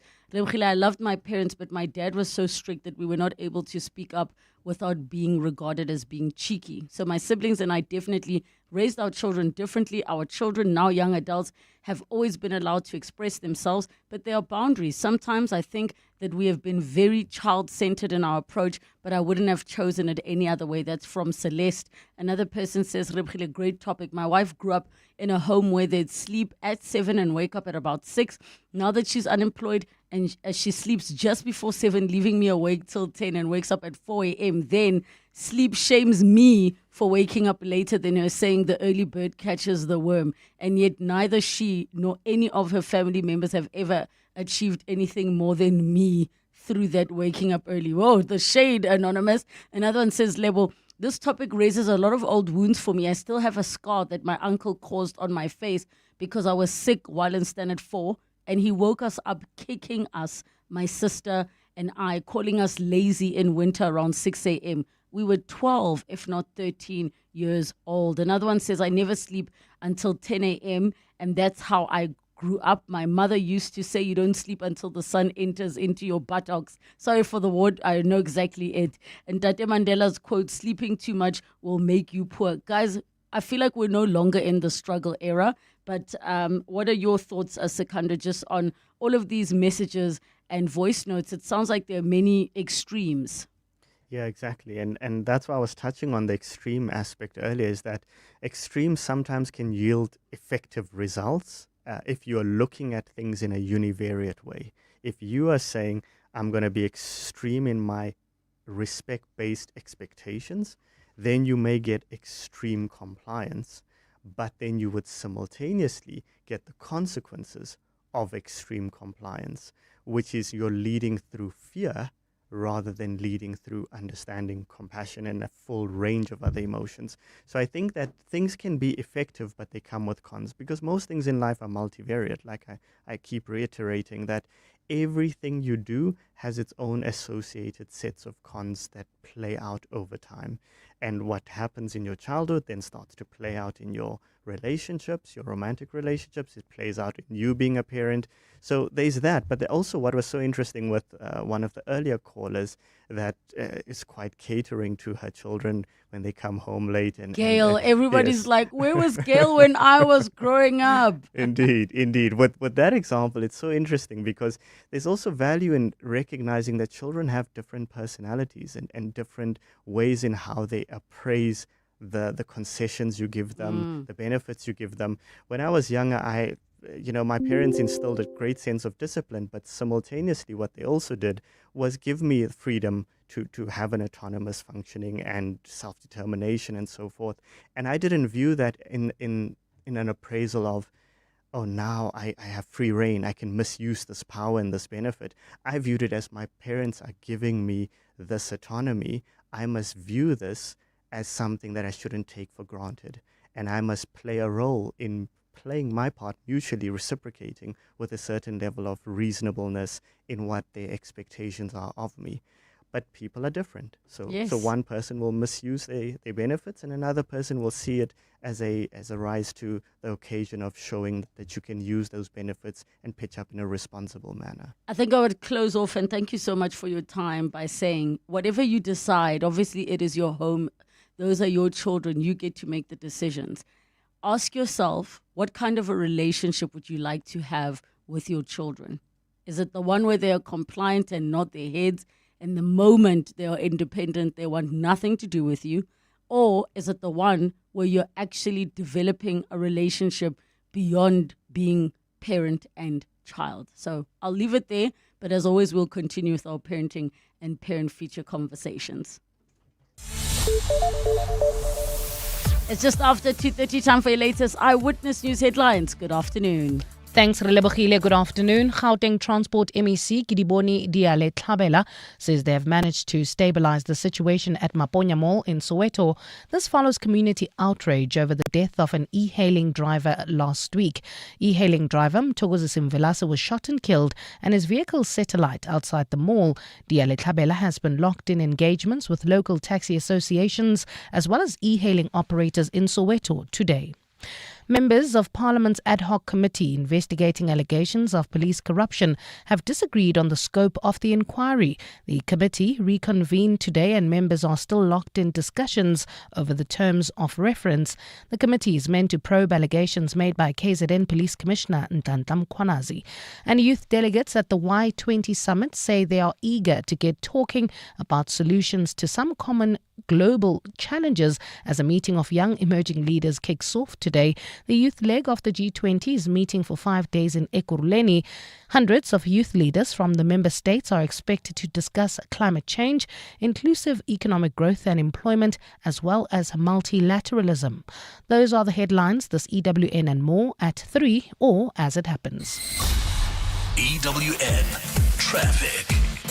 Well, in Devland, heading towards Eldorado Park, we still have those roadworks on the Golden Highway between the N1 and Union. Also traveling through Parktown, heading into Joburg CBD. There's slow-moving traffic, M1 southbound. This is approaching Empire Road. Otherwise, the rest of 702 land not looking too bad. Free-flowing traffic on our highways. No accidents have been reported. However, look out for those faulty traffic lights in the Randburg area, Malibongo Drive and Mahogany, as well as in Randburg at Winnie Mandela Drive and Sloan. If you come across any other traffic issues, please WhatsApp us on 072 702 1702. There's more EWN on air, online, and on the EWN app. 702 delivers on the matters that matter to you. I'm Nathan Ilunga. I'm Congolese, and one thing I love about 702 is the open line on Clement Manachela show. and the healing hour. Overall, what I like most about the station is the different topic they cover. They broaden your mind and push you to think. They help you to become a critical thinker. So that's why I listen to 702. Thank you for sharing your thoughts. So we can deliver more on what matters to you. 702 listens. Let's walk the talk. It's time to eat, dance, and celebrate. The DSTV Delicious Festival, powered by Lotto Stars, serving up 2 days of world-class entertainment from international acts to South Africa's finest artists, alongside culinary masterpieces from the best local chefs.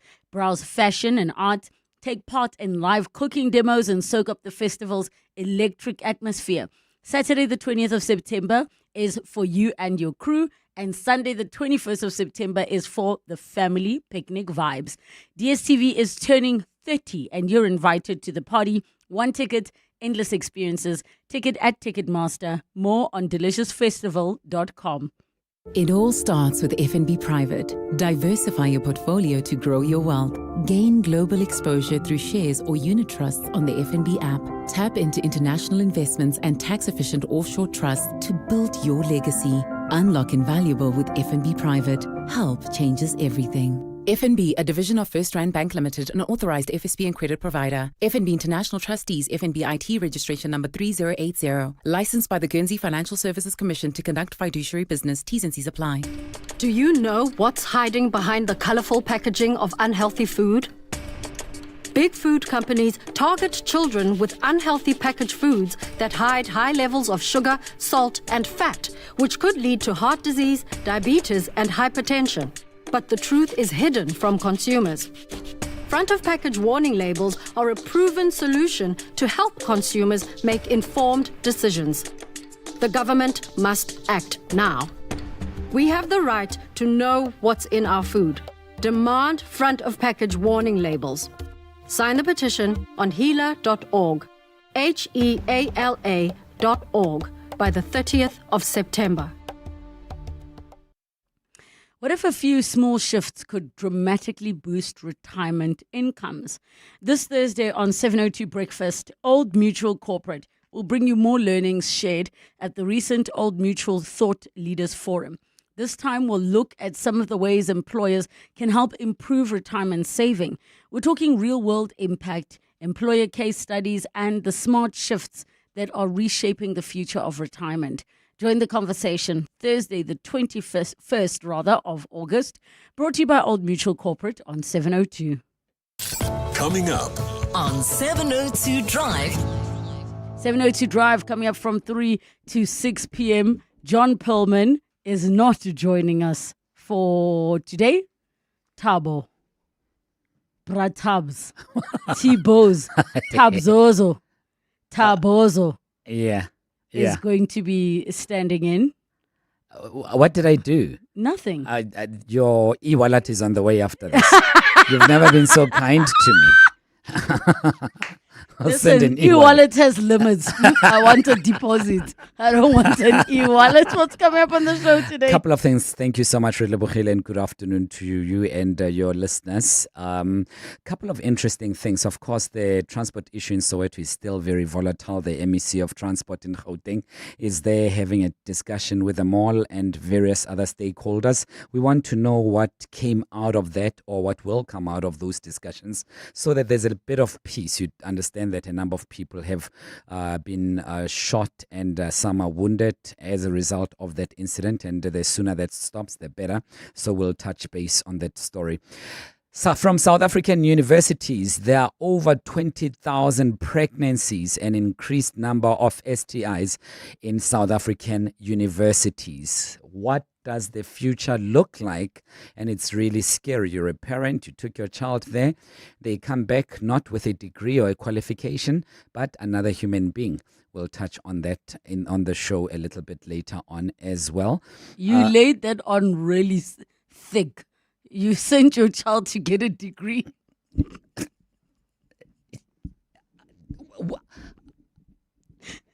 The way you said it, you are traumatizing all the parents whose kids have gone to varsity.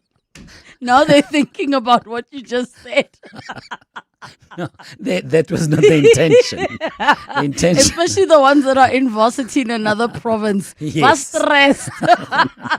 They're going to call them now. Yes. Can I see you over the weekend? Please? Quickly, come back home. I want to tell you something. Okay, and what else? Well, have you ever had a backhanded compliment, Relebogile? All the time from you, from Not Abel. from me. Le rata gampe. No, so we'll be talking about backhanded compliments on the show. And we want to ask you, what's the most common backhanded compliment you've received? Oh, you speak so well. Or, there's so many of them. So the one that I think is very common is wenana. Oh. Because wenana is very we do it to make fun of each other at home. Yeah. So after the wenana comes, so let's say I had just come back from Paris. Yeah. So they're like, wenana. Ne? When you send photos, bonjour, wenana, bonjour. And then afterwards they say, hey, ever since you saw Paris, you've changed. Or change how Arabic phone.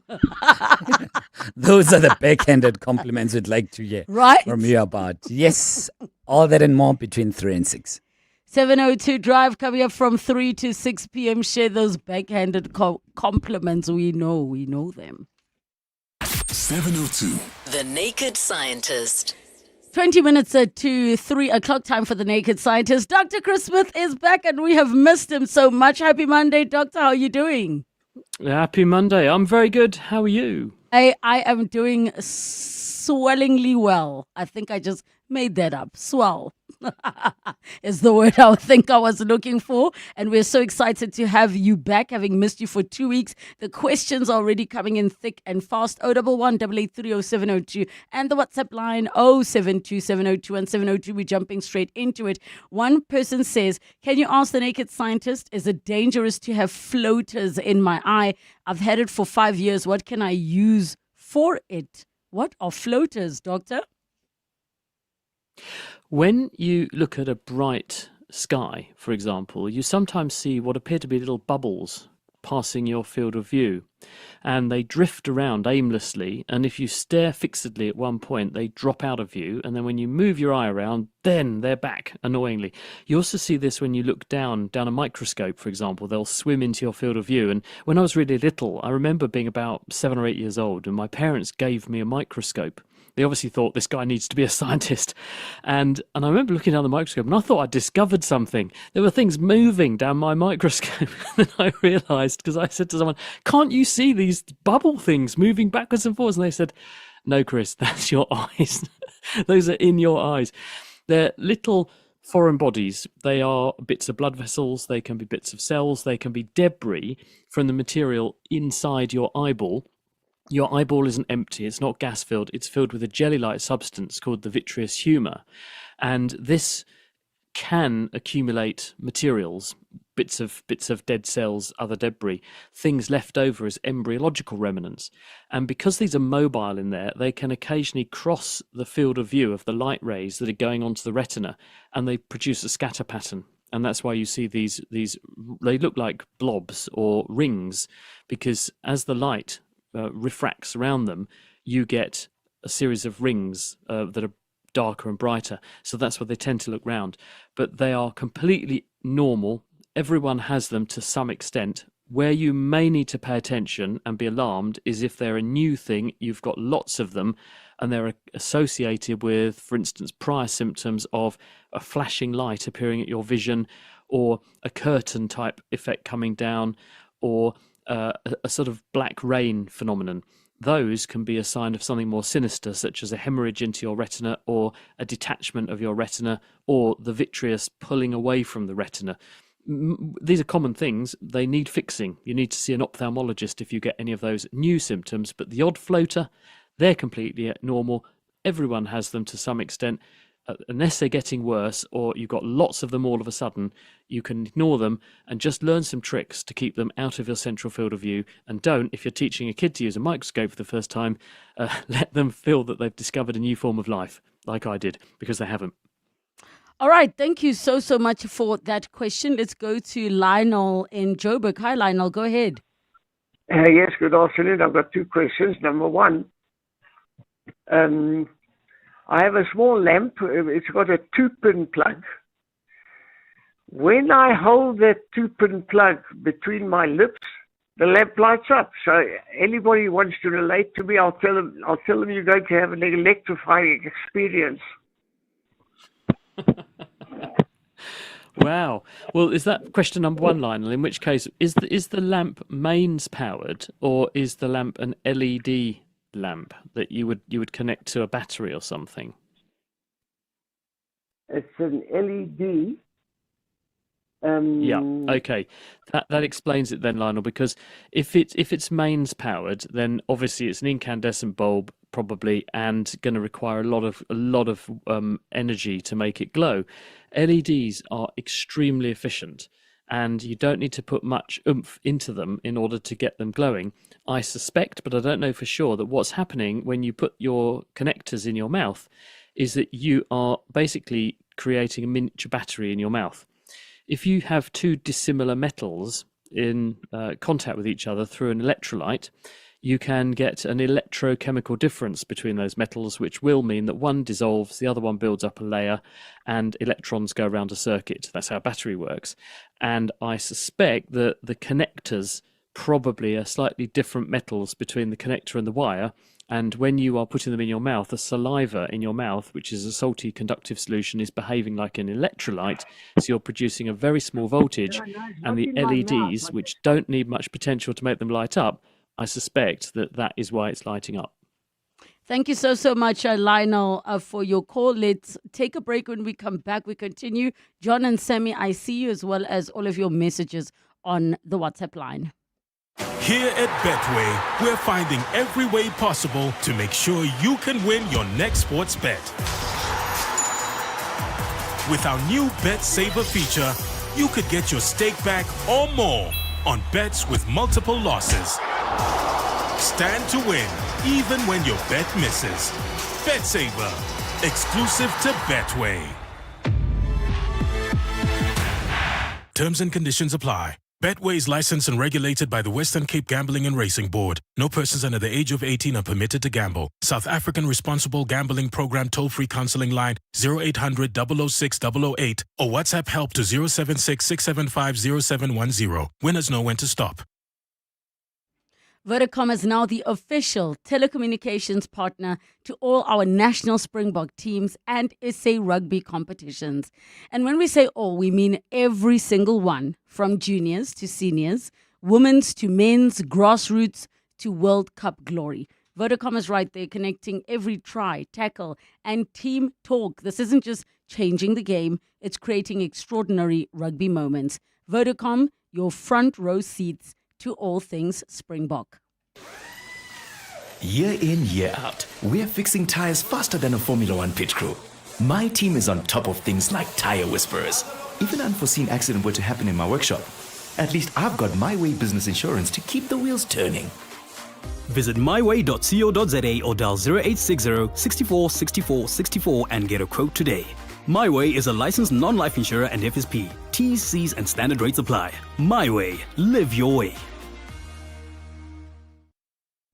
Franchise your future with the vision to invest, the mindset to follow a proven system, and the drive to grow something of your own. Meet the minds behind smart investments and proven franchise success on Franchise Your Future with me, Relebogile Mabotja, brought to you by Cash Converters on 702. Plus, you could win 10,000 Rand to kickstart your journey to franchise your future. Hit primemediaplus.com now. Then, every Tuesday from 1 p.m., catch Franchise Your Future on Afternoons with me, Relebogile Mabotja, brought to you by Cash Converters. Your money, your momentum. On 702, let's walk the talk. 702. The Naked Scientist. 12 minutes to 3 o'clock. We continue with the Naked Scientist. Your calls with your questions on 011 883 0702 and the WhatsApp line 072 702 1702.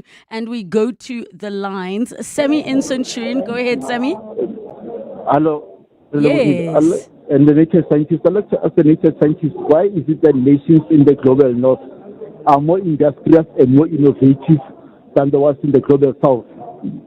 Could this got to do with the harsh weather conditions that they got accustomed to, and then they got used to be more survivalist and coming up with all these innovations? I mean, you can look at them, space explorations. All right, Sammy, let's give Doctor an opportunity to answer. Thank you so much for that question. Doctor, I think the question would be, are nations in the global north more innovative? Because there are conversations around the fact that credit was taken where it was not due. What are your thoughts on that? If nations in the north are more innovative than those in the south, does it have to do with the weather? Hi, Sammy. Good question. Why is it that more things seem to have stemmed from the north than the south? Well, part of it is people. There are more people in the north. There are more people in close contact to each other in the north, and that almost certainly would have had a benefit. There are also better weather conditions under certain circumstances across a lot of the northern hemisphere, so probably people would have had a better living environment. That's not exclusively the case, but there would have been environments that would have been propitious for the discoveries and for that kind of thing to happen. If you want people to live in large threshold populations, which is where you end up with modern societies, where you have farmers farming, those farms serve cities and enable towns and cities because you can have a population. If you have a population, then you can educate that population. If you educate the population, then a proportion of them are going to become amazing engineers and people with great insights and that kind of thing. So yes, I think to a certain extent geography must play a role, but the fact there were lots of people there would also have helped. And once you've got momentum behind things, it's almost like a snowball thing. It's a self-fulfilling prophecy. Once you've got things beginning to happen, then activity begets activity. Because once you've got Isaac Newton coming up with clever maths, you can do even more things because the clever maths enables you to do more. So once things began to move, they began to move very, very quickly. So it was really where that threshold point was first reached. And I think probably it goes back to, as I've said, the ability to have farms with farmers feeding cities, which then had a threshold population that then could invest in technologies. And I think that probably had a lot to do with it. All right. Thank you so much for that one. We've got John in Centurion. Hi, John. Hi. How are you? Good, thanks. And you? Good. My question is regarding phobias. This is quite an interesting one. So for the last 20 years, I've been avoiding highways because it feels like I'm going to crash. So, and even if as a passenger, I can't go more than 80 km an hour. And even on aeroplanes, trains, even the Goud train that they got, I get panic attacks. I've seen a psychologist. Where does this come from? Do you think I must do CBT? I've had anxiety pills. It just doesn't go away. I've been living with this for 20 years. Is it about the speed, John, or is it about the openness? I think it's agoraphobia, maybe the openness. I'm not quite sure what it is, but just something triggers me. Interesting, Doctor. Get anxiety attacks. Oh, sorry to hear that. One thing I can say is, as I'm trying to teach my daughter to drive at the moment, I wish she had an anxiety about going under 80 Ks, because at the moment it's like, there's a roundabout coming up. Can we please slow down? Slow down, yes. But, yeah, slow down, take it easy. The bottom line is that phobias are one of those things that we often can't explain why we feel what we feel, but we know it's very real and it's very scary. And sometimes they are irrational. Phobias are irrational fears of things that probably will never happen. They're almost certainly rooted in genuine, reasonable fears that then become somewhat out of control. It's perfectly reasonable to be frightened of going too fast for fear of losing control and having an accident. It's perfectly reasonable to be frightened of spiders because there might be some venomous ones that might bite you. But the ability to rationalize and say when it's appropriate to be fearful and take action versus when it's appropriate because it's safe, that perspective appears to be upset in a phobia. Now, there are some people who certainly have some kind of switch thrown in their brain that means it's harder for them to disabuse themselves of the notion than just snapping out of it. And it may well be that there is an inherent tendency in some people towards becoming unreasonably frightened of certain things. But The other question that's being asked is, because we just don't know why this happens, it's part of life's rich tapestry, what can we do about it? And there is evidence that, in fact, teaching people through conditioning that they can manage their fear is the successful way to surmount this. In the same way that when people have panic attacks, they often panic because they're feeling panicky.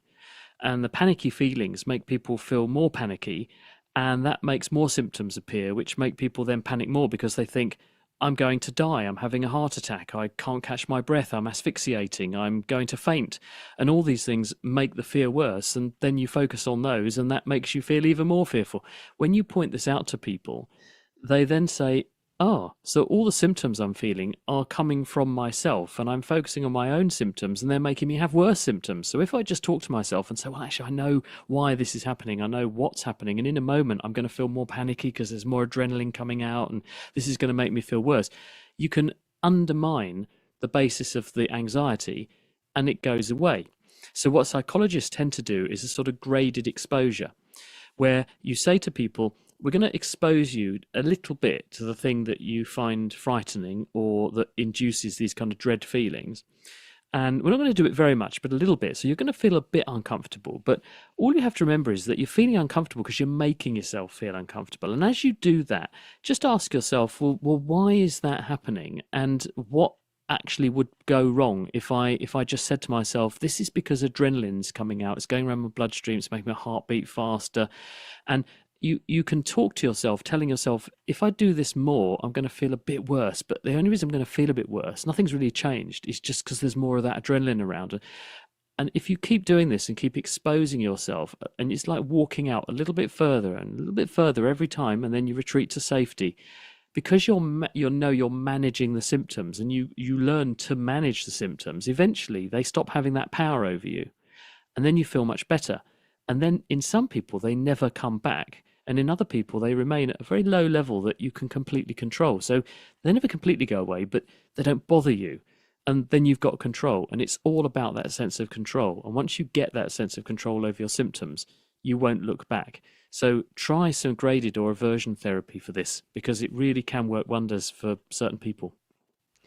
Thank you so much, John. Very quickly, Nomusa in Johannesburg, you want to ask about the leap? Yes, good morning, good afternoon, Relebogile and the scientists. I just want to know, this one day that makes up a leap year, how does it come about? When we, in a day, right. in one day, when is those minutes or hours added up to make up a leap year? Yeah, well, in order to understand a leap year, we first have to understand a year. What is a year? Well, a year is the time it takes our Earth to go round the solar system on one big lap around the sun once. In other words, to start at one place in space, go in a big circle around the sun, and come back to where it started. Now, that takes about 365 days. Now, you'll notice I said about, because it doesn't take precisely 365 days. It actually takes 365 and a quarter days. But we call it 365 days. Now, if we ignored that, we'd keep on adding days to our calendar every 4 years, and eventually, after enough years, we'd end up with summer happening during the winter, because we'd be moving the months along. So what we do is we wait a convenient period of time, because it's a quarter of a day. It makes sense to wait for 4 years, because 4 times a quarter is 1. And after 4 years, we've got 4 quarters of a day. So then we have 366 days in that year. That's our leap year. We add a day in, and that then resets the calendar by adding it to February. We could add it anywhere, really, but we add it to February because someone Roman decided that February should be the lucky month. It was a magic month, and so that's when we should have the leap day.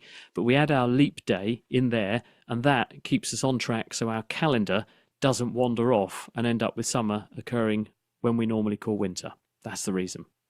Thank you so much, Nomusa, for your question. Dr. Chris Smith, back together next week. Elevate your flying experience with Lift Premium. Enjoy even more space, comfort, and convenience with priority boarding, extra baggage allowance, and complimentary lounge access. Visit lift.co.za today.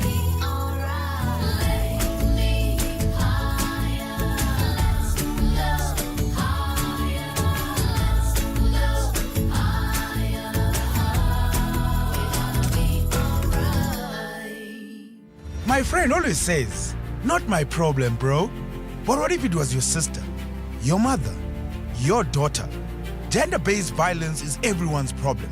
And good men don't look away. If you see abuse, don't be silent. Report it. Call the SA Police on 10111 or the GBVF Command Center on 0800 428 428. Strong men protect. Strong women stand up. Together, we can end gender-based violence and femicide. Break the vicious cycle. Act now. A message from Government Communications, the GCIS. Dear Journal, trying to be an adult, day 3274. Every time I go to a fancy birthday dinner, I'm reminded I'm just 5 fancy birthday dinners away from financial ruin. Note to self, don't make any more born in June friends. Recently removed from the family payroll. Get covered at pineapple.co.za. It's like 570 Rand a month, so it's 100% the insurance for you. Underwritten by Old Mutual Alternative Risk Transfer Insurer Limited, licensed non-life insurer and authorized FSP. Premiums are risk profile dependent. Thank you for joining us on 702 Afternoons. We're back tomorrow. It's 3 o'clock. This is EWN.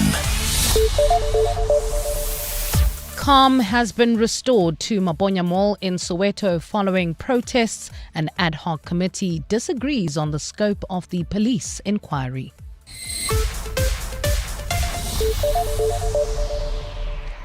Good afternoon, I'm Bali Dlamini. Gauteng Transport MEC Kidiboni Diale Tlhabela says they have managed to stay this week.